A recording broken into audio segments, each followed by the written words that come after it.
Reverend Lisa Doge. By what authority does any UU minister or lay person preach or teach? By my own authority, by our own authority.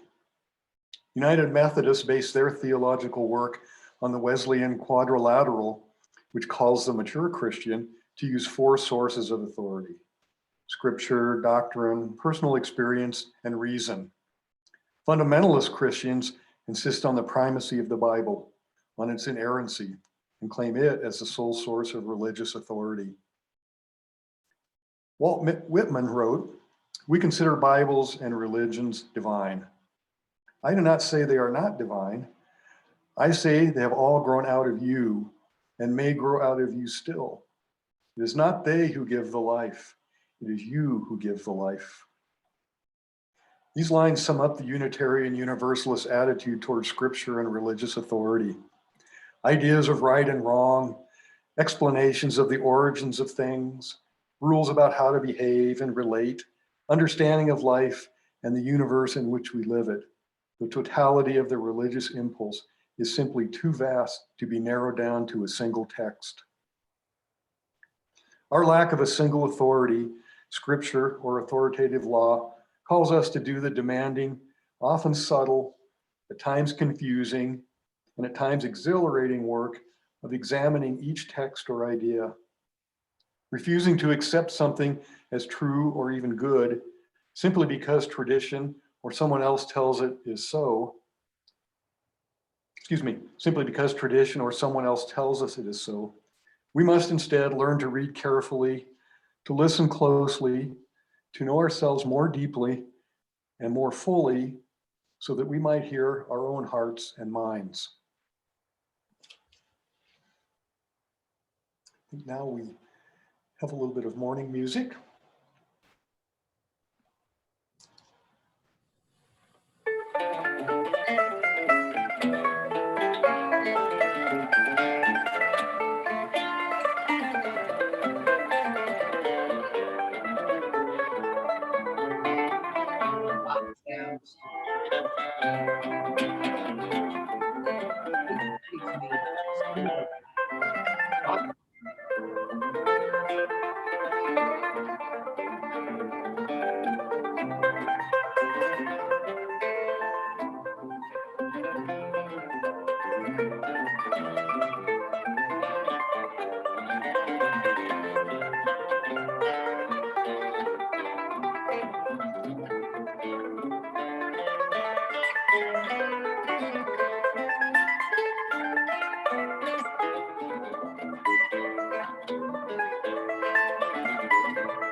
I muted the fellowship hall, Victor.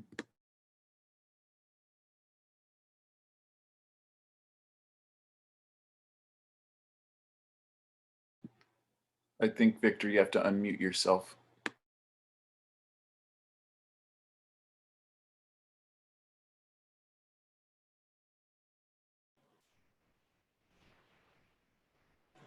Oh, no wonder nobody laughed at my joke. Yeah, what are the odds you would get mandolin music this morning? And Katrina is a well-known classical mandolinist, and her husband, Mike, also obviously can play classical music with her, but he's a very well-known bluegrass musician, and both of them are just such wonderful musicians. I wanted to share that with you. Well, let's light the chalice.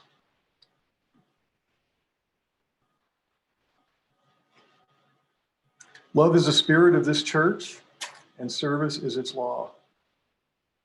This is our covenant, to dwell together in peace, to seek the truth in love, to serve human needs, and to help one another.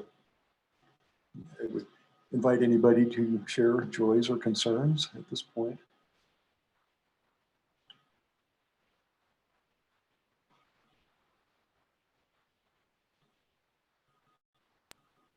I have a little joy. After listening to This American Life, like a rerun, I've finally bought this book called, it's very appropriately named The Book of Delights by Ross Gay. It's just little essayettes on things that are delightful. And it has kind of like pushed my mind into like seeking out things that are delightful and that like just bring joy. And it has made me realize how many things there are to delight in, especially when I have, just been filled with dread at like the thought of 2020 or the continuation thereof or something. It's like, no, there's still plenty of things to be delighted in. All of you are lumped into one of those for me. So anyway, highly recommend anything that can like force your mind into finding things that are delightful. And thanks for being delightful, all of you.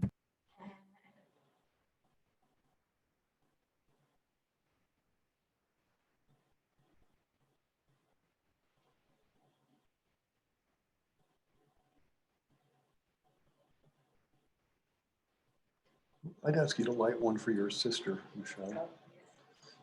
Michelle's sister's been exposed to COVID, kind of a big outbreak at the place she works at in Cincinnati. So we're hoping and praying for the best outcome for Lee, who's not been diagnosed with it yet. We hope that stays that way.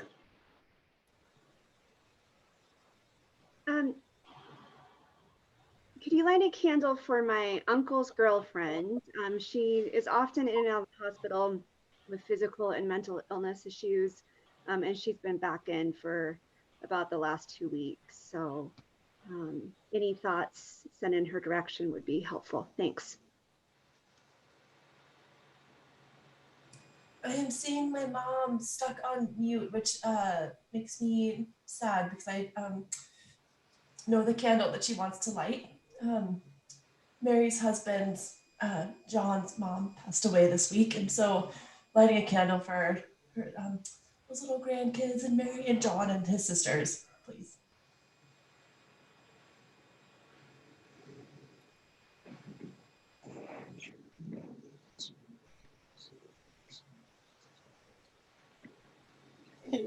And I wish I could get you off of mute, Mom. Am I off mute now? Yeah. Thank you, Katie. I'd like to light a candle for two friends who are in the long haul post-COVID and having a lot of lingering symptoms. And one is retired, so he has lots of time to sleep. But the other one is younger and he's really struggling with working and trying to get back to his life. So for people who are developing long COVID, it's really tough, and I'd like to remember them.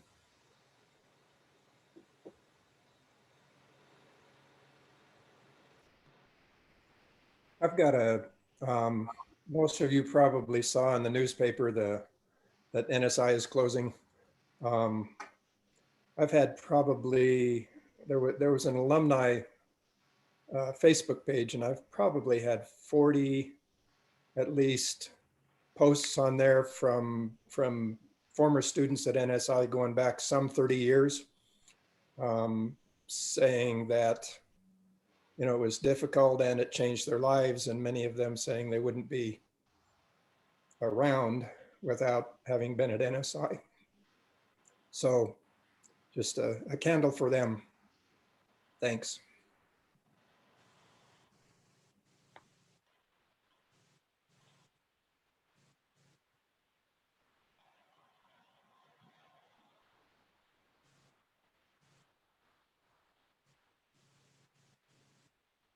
Okay, maybe Michelle, you could light one more for joys and concerns that people have in their heart but didn't share.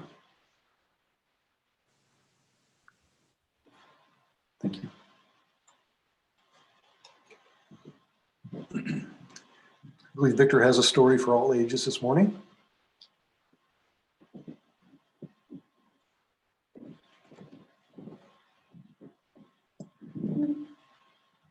Are there any young people among us this morning?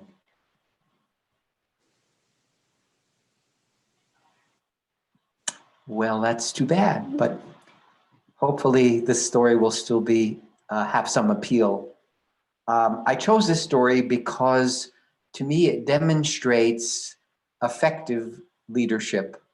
And of course, Bill's talk this morning is focused on leadership. Much of the month was devoted to authority, but we're going to switch over and talk more about leadership this morning. So I hope you like this story. I sure did. It's called Feathers. Long ago, in a small village in Eastern Europe, there lived a man who had a terrible habit of gossiping. His talk hurt various people in the town.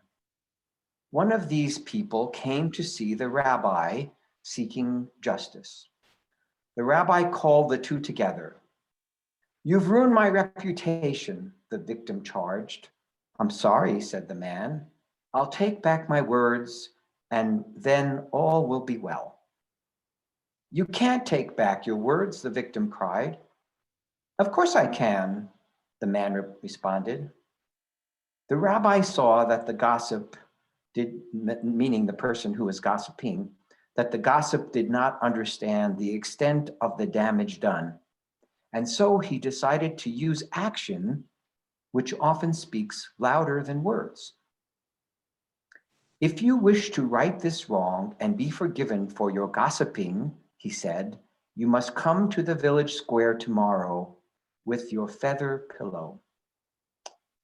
The gossiping man was perplexed, but secretly hopeful that he had gotten off easily with the loss of only a pillow. The next day he arrived at the village square. "Here," said the rabbi, handing him a pair of scissors. "Cut the pillow and let the feathers fly out, each and every one." Still bewildered, the gossiping man did what he was instructed until every feather flew about the square. Some came quickly down, while others, lifting on air currents, traveled above the walls of the square. "Now," commanded the rabbi, "bring me back the feathers, every single one." The man looked upon him as if he were crazy. "I can't catch all of these feathers. Some are near, but some have already gone over the wall. They've gone into every nook and cranny. It would be impossible to gather them all." "Impossible," agreed the rabbi, "like trying to take back the words from the rumor you spread. Who knows how far it has traveled and where it will go next?" Understanding the effect of his actions at last, the man returned to the victim's house and apologized. He never spoke harmful words of another again.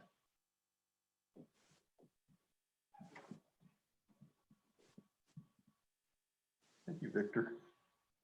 That was very appropriate for we adults in the room. I found myself thinking about the 4 agreements. And one of the agreements, if anybody recalls that book, is be impeccable with your word. And to be impeccable with your word in that context of that book means you don't sin against other people. And gossip really is a sin in that sense. You're using words to hurt people. So I like that reminder. We're going to try something a little bit different. Whoever wants to participate, a little bit different this morning. I found this meditation on leadership from a website, and it's really intended to help people think about intentional leadership and kind of the higher qualities and higher standards of good leadership are. Coincidentally, it relates to some Toastmasters training that Michelle and I sat through yesterday, and one of the sessions had a lot to do with sort of mindful leadership and how to kind of use those techniques and that approach to thinking during times of crisis and turmoil and challenge. So anyway, Michelle's going to lead us through this little exercise. I hope it has some value for you.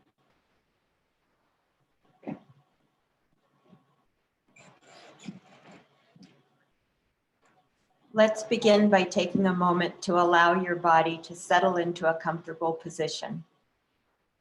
You may close your eyes or keep them slightly open, allowing the spine to lift, the shoulders to soften. Begin by taking in a full breath and a long breath out. Let your attention rest on the breath.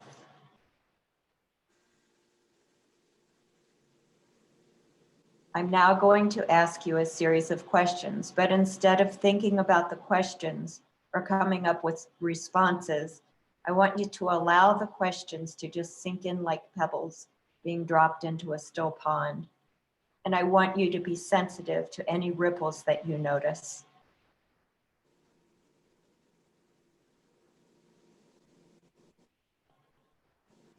As I ask these questions, just notice the thoughts, feelings, and images that come to mind as you breathe in and as you breathe out.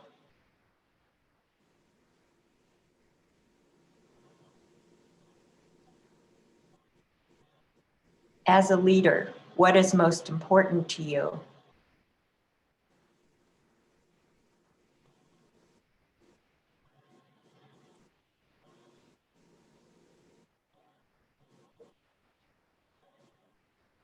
What are you aiming to achieve as a leader?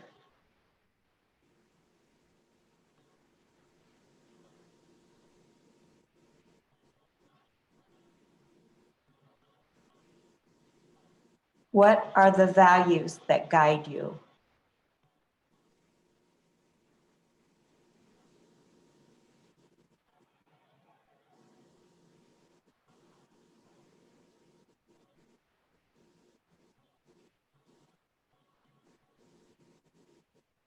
What may be preventing you from living your values every day?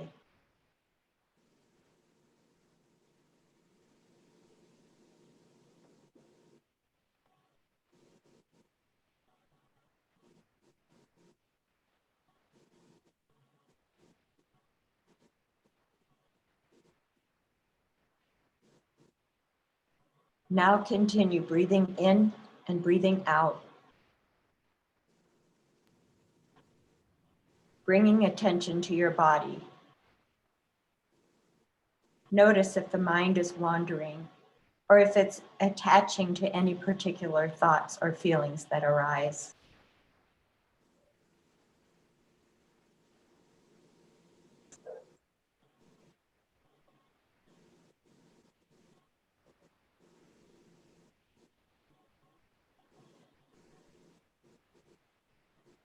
Now, imagine leading yourself with purpose.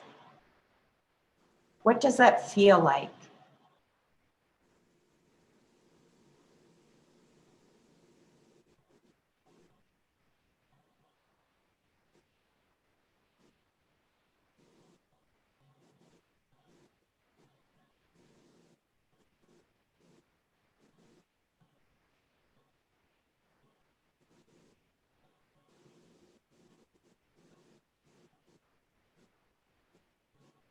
And now, as we begin to reemerge from this reflection, notice how you feel in body and mind.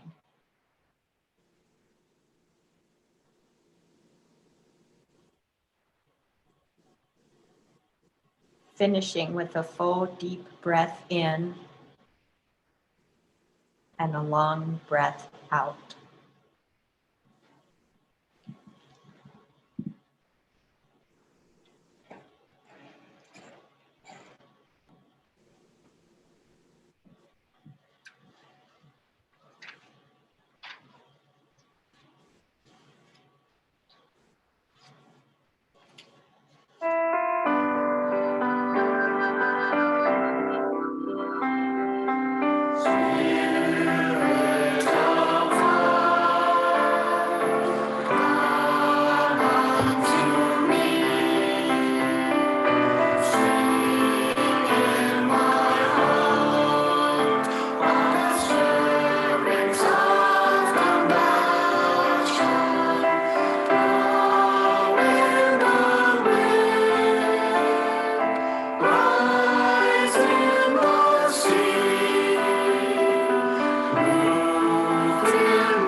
What is to follow is essentially a little amalgamation of several parts that I've taken from the Touchstones packet on authority and leadership.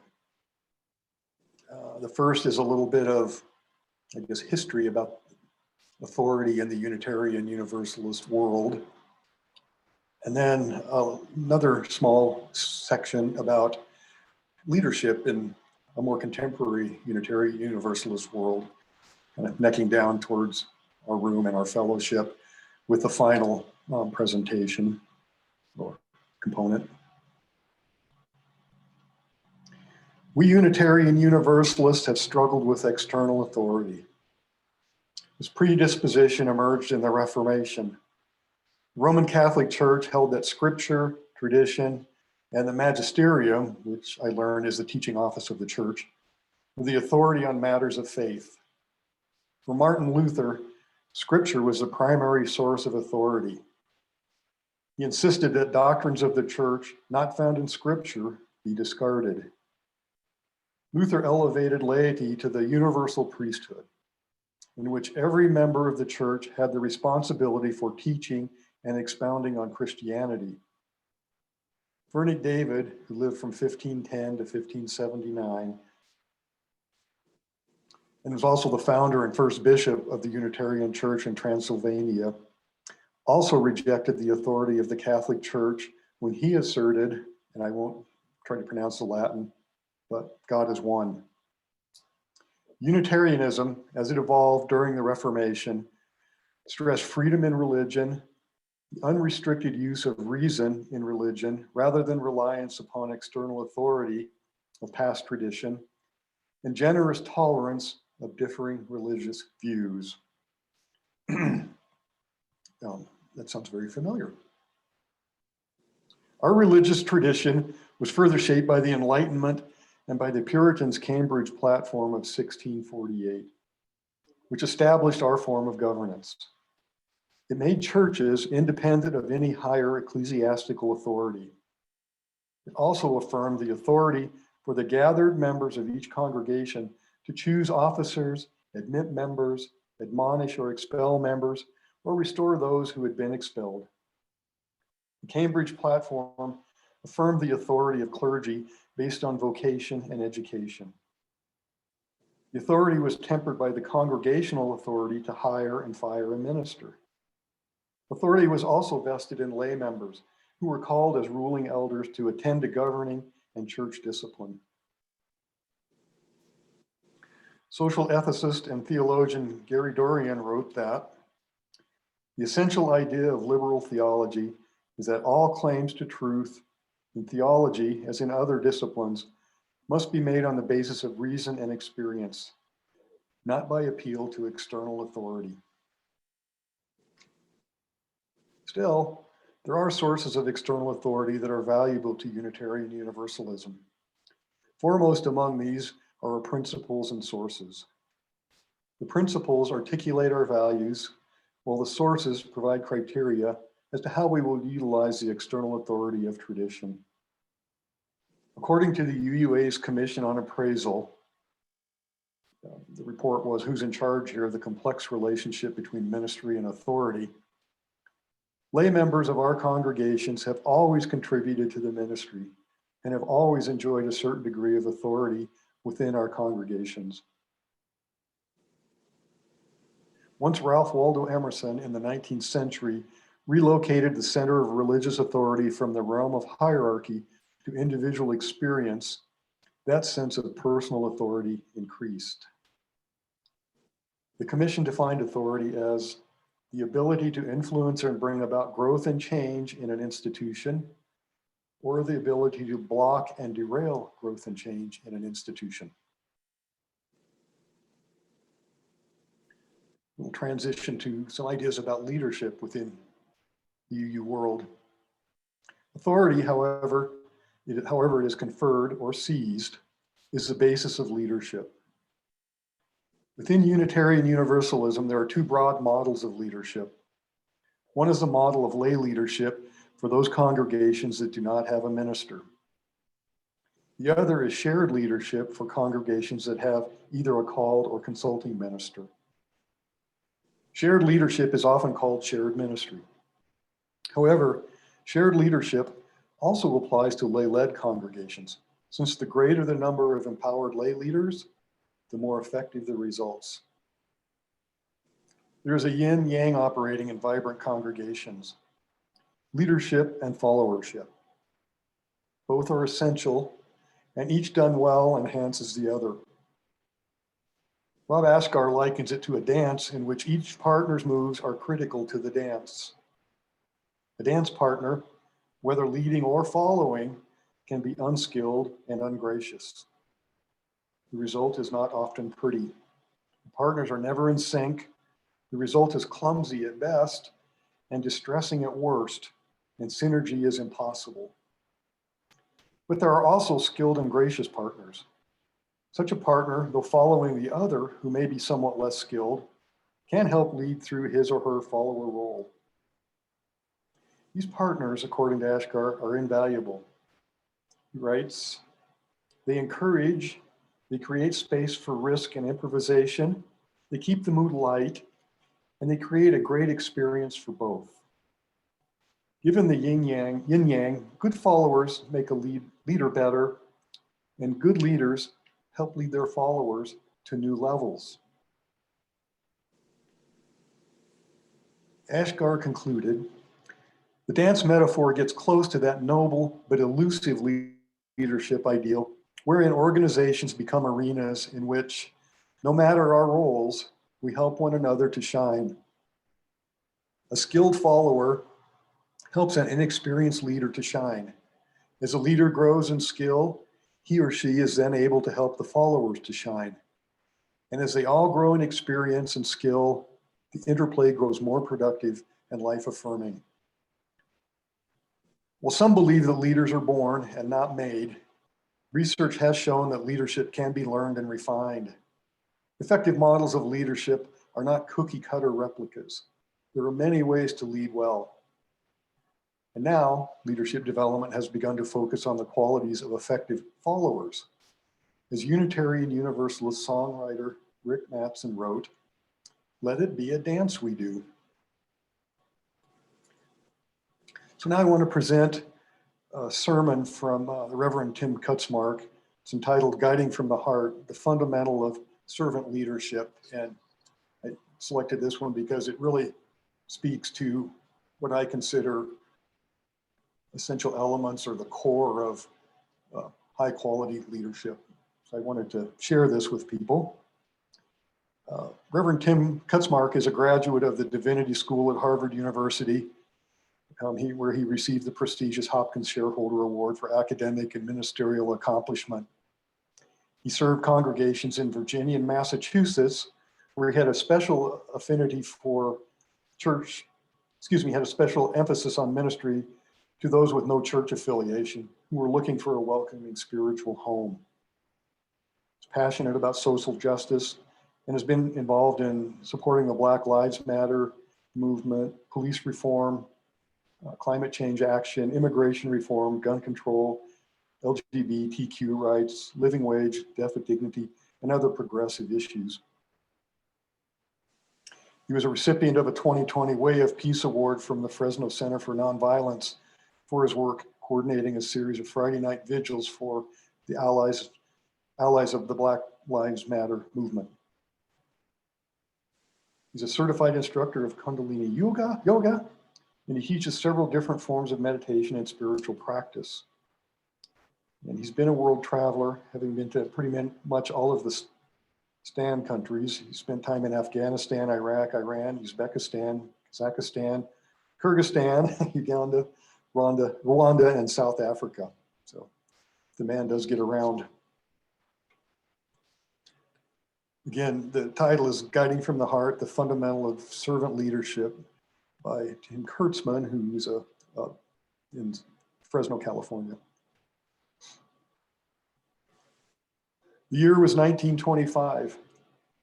A young man by the name of Robert Greenleaf was in his last term at the university. And he was like many college students then and now. He had no idea what he was going to do next. Robert Greenleaf remembers, "I knew that on graduation I would work at something, but I was not much concerned about what it would be. In due course, I assured myself, I would give that important matter some attention." And then came a moment that changed his life. During a rambling and unexceptional lecture by a rambling and unexceptional professor in a rambling and unexceptional course entitled The Sociology of Labor Problems, the professor spoke these words: "There's a new problem in our country. We're becoming a nation that is dominated by large institutions. Churches, businesses, governments, labor unions, universities, and these big institutions are not serving us well. I hope that all of you will be concerned about this." The professor continued, "Now you can do as I do, stand outside and criticize, bring pressure if you can, write and argue about it.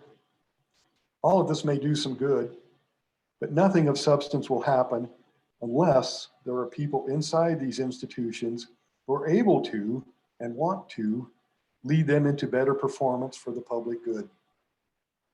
Some of you ought to make careers inside these big institutions and become a force for good from the inside. For some reason, these few sentences cut through the ambiguity of Robert Greenleaf's undergraduate life. They touched his heart.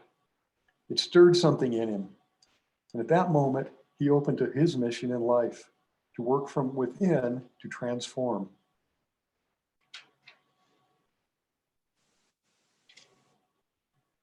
What would happen if we lived by these questions? What would happen if businesses and organizations asked these questions? Oh, excuse me. I did, sorry. Get to the questions here in a minute.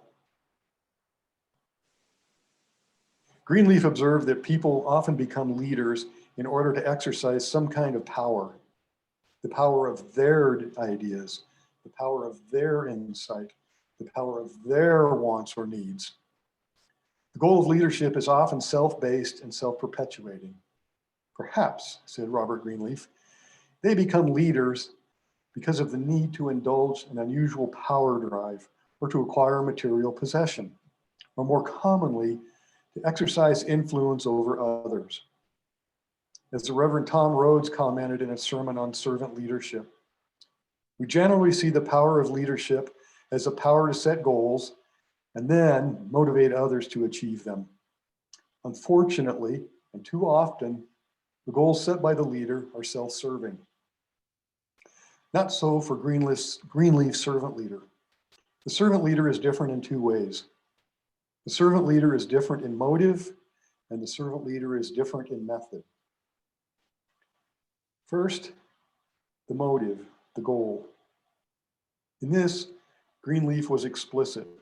The focus is not on the leader's needs, but on the needs of her team, her organization, and the greater population they serve. It's not about exercising power and position over others. The goal, first and foremost, is serving the needs of others. There is a story of a young mother who asked Mahatma Gandhi to help get her son to stop eating so much sugar. Gandhi told the woman to bring the child back in 2 weeks and he would talk to him. She did so, and 2 weeks later, Gandhi told the boy why sugar was bad for him and that he should stop. Afterward, the mother thanked him, but asked why Gandhi insisted on waiting 2 weeks before talking with the child. Gandhi replied, "It took me 2 weeks to stop using sugar myself. And until then, I couldn't ask your boy to stop." Robert Greenleaf goes on.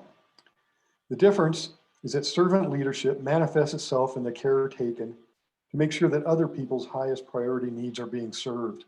The test of a servant leader is to ask, do those served grow as persons?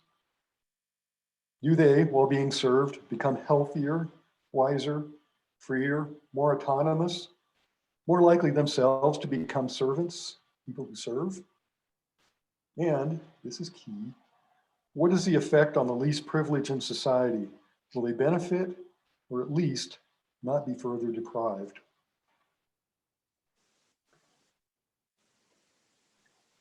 What would happen if we lived by these questions?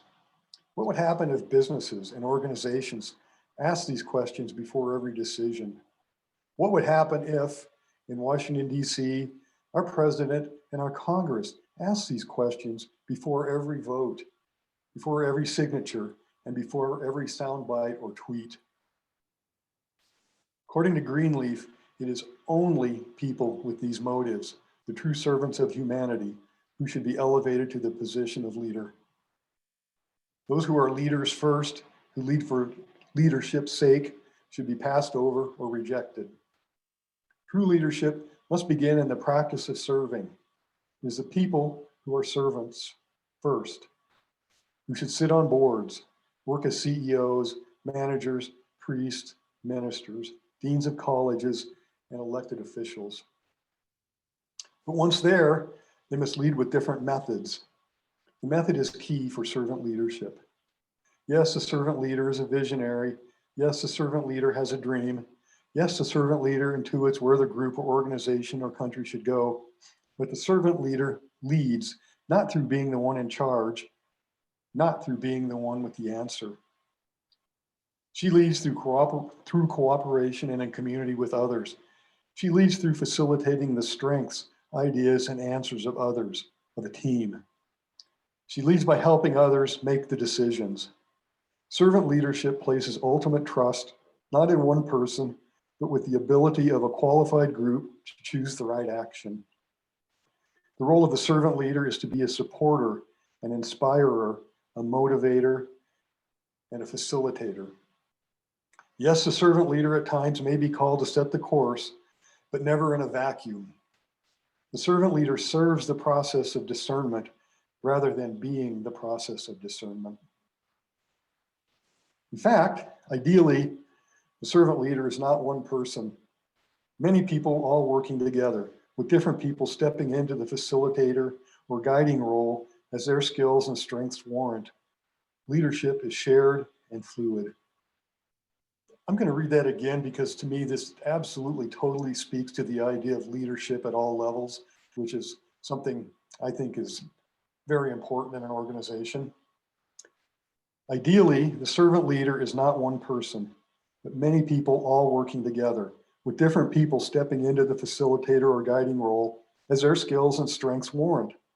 Leadership is shared and fluid. This demands of us a skill set different from the traditional leader. This demands that we listen rather than speak, opening to a greater wisdom beyond us. This requires developing a sensitivity to people, not just ideas. It requires developing a sensitivity to group dynamics, to the appropriate timing for action, and to the repercussions of what we do. In the end, the motive and methods of servant leadership become a spiritual practice. For like spiritual practice, it demands that we open our heart to connect to a power and truth greater than our own. Like spiritual practice, it demands a heightened awareness to what is happening within us and around us. Like spiritual practice, it demands compassion. Like spiritual practice, it demands our taking responsibility for a world beyond our immediate one. Servare con gratitude. Serve gratefully.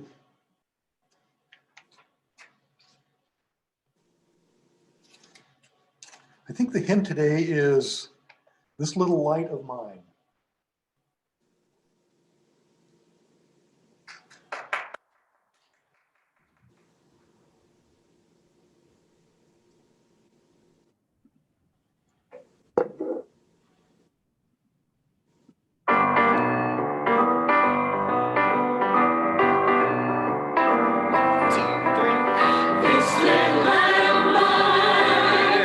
I'm gonna let it shine. This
Excellent.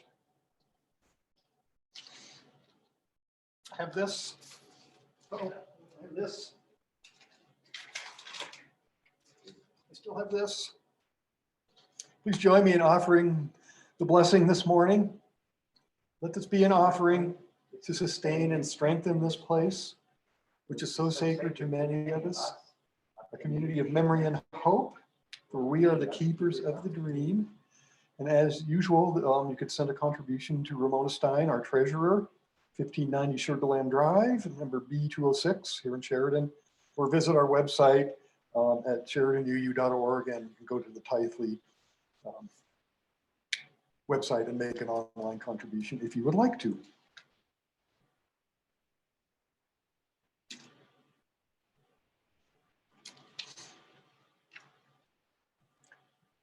Do not believe in anything simply because you have heard it. Do not believe in anything simply because it is spoken and rumored by many. Do not believe in anything simply because it is found written in your religious books. Do not believe in anything merely on the authority of your teachers and elders. Do not believe in traditions because they have been handed down for many generations. But after observation and analysis, when you find that anything agrees with reason and is conducive to the good and benefit of one and all, then accept it and live up to it. So said Buddha.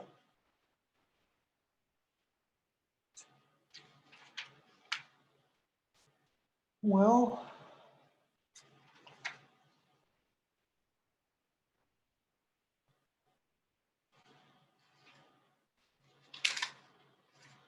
I guess since I'm the expert on servant leadership, it's time for discussion. Anybody has any observations they would like to make? That would be the time.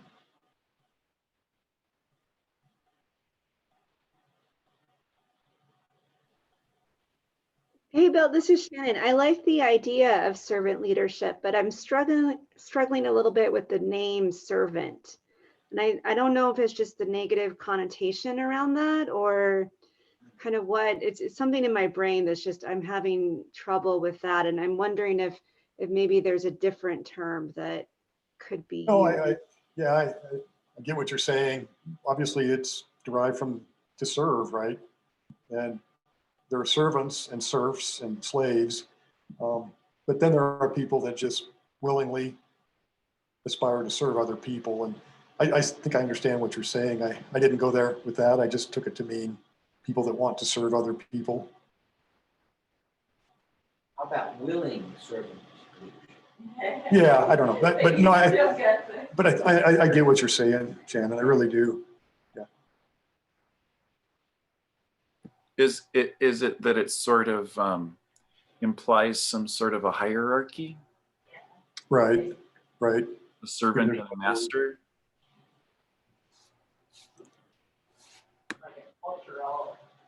Right, right. Yeah, I don't know what a better word might be, but we could probably come up with one. Supportive leadership. Supportive leadership. There you go. Yeah. Enlightened leadership, spiritual leadership. I don't know. Passionate. Passionate leadership. Yeah, we've just come up with 6 better words. So thanks for bringing that up, Shannon. Victor? This is Cal. That I was kind of thinking about the same thing, and I was really glad. I was thinking actually, and I'm not an expert in this field, but I was thinking about traditional Native American leadership, which historically has been very fluid with a lot of tribes that I know of. I'd like to know more about that.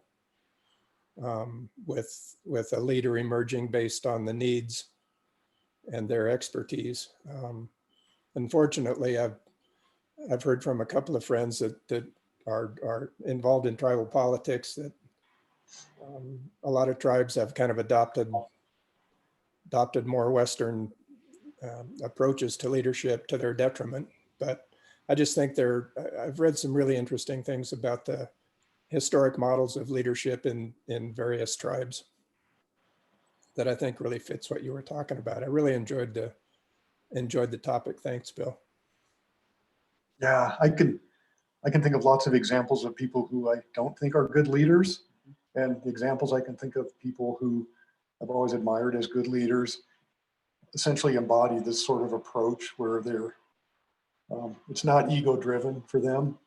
And it's not about, leadership through the authority of the position that they work their way up to in an organization. That, to me, that's a meaningless form of, well, it's not meaningless, but it's just not the best form of leadership, I guess. I think a leader that's willing to give up their authority and their power to somebody, for example, that may be at the bottom of the organizational chart, give that authority and power and leadership role to that person because they have a great idea.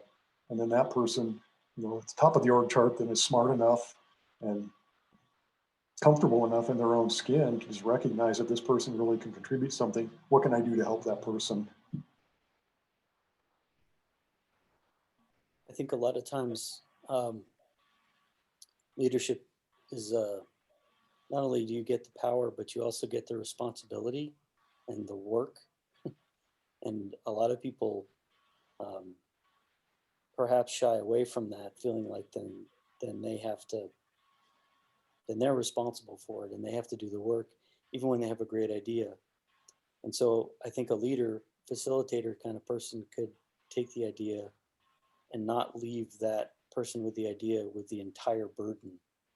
They can help as the leader, they can help find other people to support that person with their idea. And I think that takes a lot of time to move to that arrangement.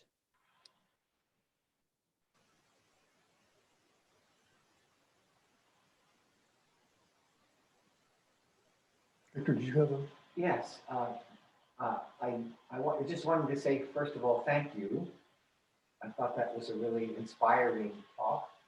And the image that stays with me most strongly is the one about the dance. Because really for leadership, you said it so well, for leadership to be effective, it's a shared responsibility. And those who quote unquote follow are as much a part of leadership as those that might be promoting a particular idea. Mm-hmm. That it's not really a person, it's really a process, is what I got from what you were saying. And I find that to be a really inspiring idea, to think of an organization, particularly like a spiritual organization, like our fellowship, to embody that leadership exists within us, and each of us has a part to play, sort of like the interconnected web. So that's what I took away mostly from what you shared this morning. And Mm-hmm. Thank you. Well, I think a couple of examples of that within our fellowship come to mind quite readily. One is the whole process of us acquiring this building. That was an all hands on deck kind of thing, I think. Involved almost everybody in the fellowship at the time. And I like to look back on when we hosted the Western Enclave meeting here in Sheridan, and that also was an effort that just required a lot of people in the fellowship get involved, and people did, and turned out we had a great time doing it, and other people around the West enjoyed it and reaped the benefits of our efforts. But I was just thinking, when you first started, I started thinking about that. Somebody's new to an organization, they're going to come in and they're going to turn the ship around. They're going to be transformational. And we all heard that notion, well, it takes a long time to turn a big ship around. And sometimes, because nobody wants to follow that leader, that boat doesn't turn around. It doesn't go anywhere, right? But I've seen it where people do get on board and they do follow the leadership. It might not just be one leader, but several or some group of people. And again, it can be transformative. So it's that combination of good, solid leadership and people willing to cede some authority to that person, but to get involved with it and be a part of it. I think that's what's really, really pretty exciting to see in an organization. I just want to add my thoughts to this string of thoughts. During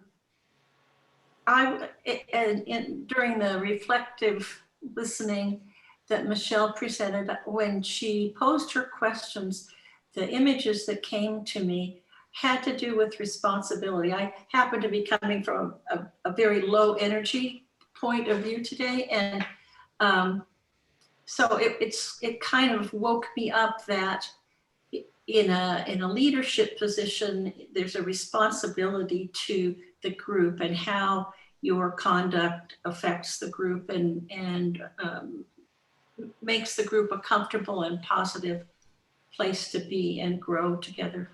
And I was thinking back to the story, I don't know if it was just last week, I can't remember, but the story about everybody bringing a little bit of honey to the birthday party for grandfather, and everybody thought they could get by with just bringing a little bit of water and sneaking it in. And I think that's an example of coming to a place of leadership with low energy or low motivation. And then to finish off this thought, Bill expressing his preference this morning for the image of this being a dance among leaders and the fluidity and gracefulness that involves. And so all of those thoughts are kind of congealing together for me in terms of what it takes to be a contributing member of this group. Thanks. Thank you. I had one. This really spoke to me in a really good space, a time when I needed it. And I don't love change as a personality. I can embrace it, but my setting is I don't like change. You know, it drove me crazy when I had roommates who needed to move the furniture all the time. I was like, it's in its place. It's fine. We move it to clean, but why do we need to rearrange it every couple of months? You know, I'm if it isn't broke, don't fix it kind of person, but that also puts me into being inflexible at times.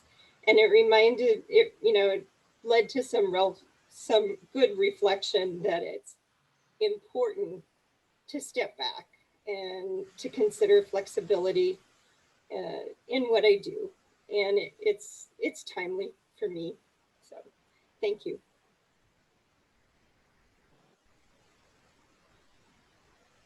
I agree. Lots of things don't need to be fixed. Anybody else?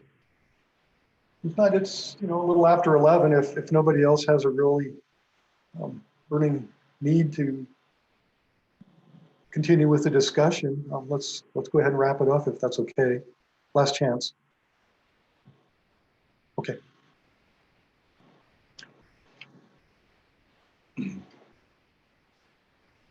We extinguish this flame, but not the light of truth, the warmth of community, or the fire of commitment. These we carry in our hearts until we are together again. Thank you all for being here this morning. Thank you very much, Bill. That was wonderful. It's nice. So board members, stick around for just a few minutes if you would, please. Yes, the board, those who can, need to help with our annual certification, need to help Bill finish those questions. So certainly stick around if you are able. I've got my own little version here, so you guys can. Hugh, can I make you the main host? Is that cool? Absolutely. Thank you. Thank you. Have a great day, you guys. Thanks so much. Bye. I think it's going to be okay. I've turned my volume way down, so. Okay. Yeah. So you guys can just share. Yeah, share and use the computer as you see fit. You can move it. Yeah, do whatever I'm you gonna. want. Put it in your lap if you want.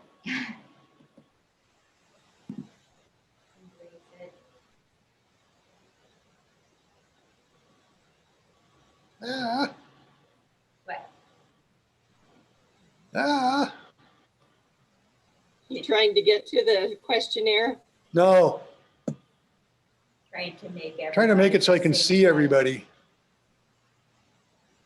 The gallery. Gallery view. I know, but you're big and then everybody else is small. It said gallery view when you hovered on it. There. I knew that.